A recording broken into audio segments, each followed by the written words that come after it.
Roch Ouamitan, bonsoir. Vous venez d'entendre ces témoignages. Quelle est votre première réaction aux mots que vous avez entendus? Un sentiment de tristesse, bien sûr, face à la douleur de toutes ces familles, la famille des 19 et des 3 qui ont été tués l'année d'après. Et un espoir aussi que la dame a exprimé, qui n'a pas pu se concrétiser, malheureusement pour des raisons que j'ignore.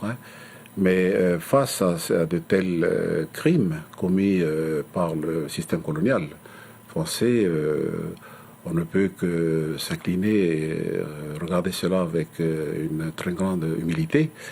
Et surtout, voir à partir de ce qui s'est passé là, donc il y a 30 ans, comment nous pouvons envisager l'avenir un peu plus serein pour l'OVA, bien sûr, mais aussi pour notre pays. Pour autant, ce qu'elle dit, cette dame, c'est que rien n'a été fait. Est-ce que vous prenez votre part quand elle dit cela, vous, leader indépendantiste?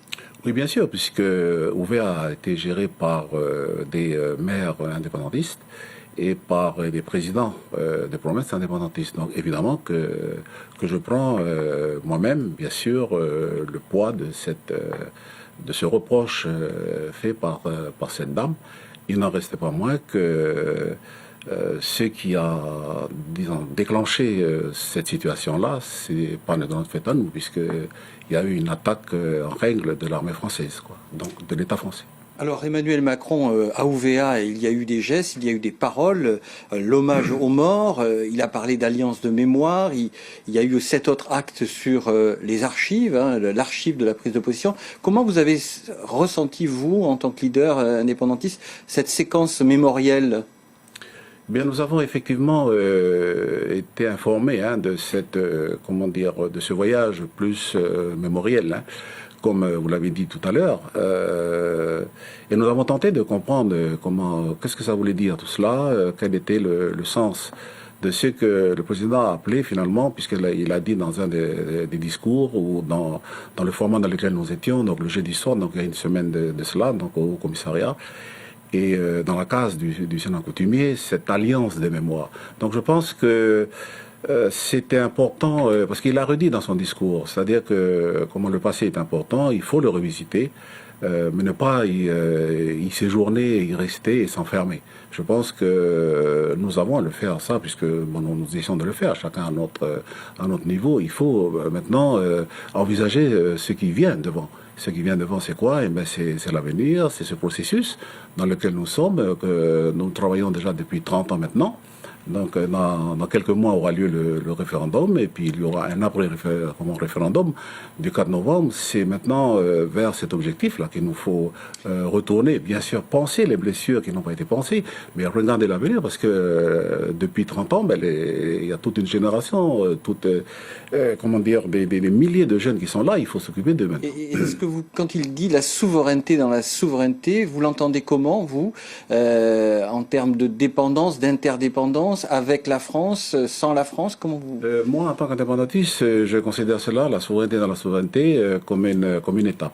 Une étape dans laquelle nous sommes actuellement, puisqu'il n'évoque pas ce terme de souveraineté dans la souveraineté, donc avant le référendum, après le référendum, mais avant, donc dans cette étape dans laquelle nous sommes à l'heure actuelle. Et lorsqu'il parle, par exemple, de la souveraineté collective, lorsqu'il a évoqué, par exemple, le nickel, par exemple, ou la souveraineté alimentaire, c'est bien dans ce moment-là où nous sommes en train de préparer, et c'est pour, en fait, nous ne pouvons qu'être d'accord avec ça dans cette étape-là, j'entends bien, puisque ça va poser les fondements du futur pays auquel nous aspirons, puisque nous sommes dans cette démarche-là, dans cette vision-là aussi.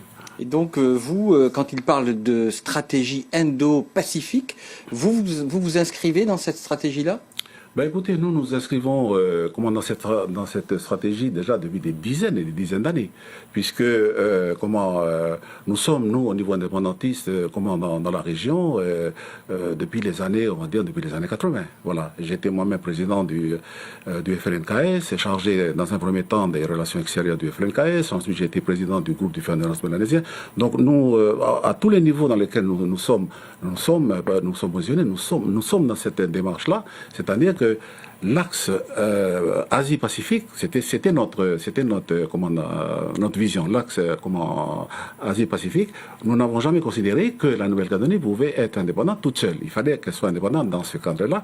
À partir du moment où ce que disait le président des États-Unis il y a quelques années de ça, Barack Obama, il faut c'est ici qu'est la croissance mondiale maintenant. C'est dans l'Asie. C'est dans la zone Pacifique. Merci Roch Womitan pour avoir accepté notre invitation ce soir.